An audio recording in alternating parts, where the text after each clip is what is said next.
Hello and welcome back to Skillweb. In this tutorial, I will show you how to delete a board in Trello.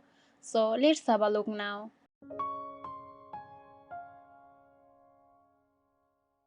At first open Trello and navigate to the board you want to delete. Once inside the board, click here to open the board menu. From the board menu, choose Close Board.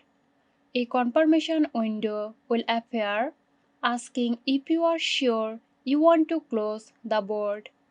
Confirm by selecting Close. A pop-up window will appear. Here you can reopen the board or remove it permanently. Click on Permanently Delete Board.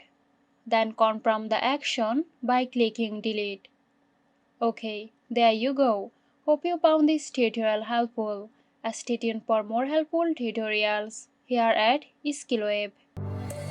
This video is sponsored by Zerosoft. Zerosoft offers graphic design, UI UX design, digital marketing and web development. Elevate your brand with Zerosoft today. For more details, check the description box.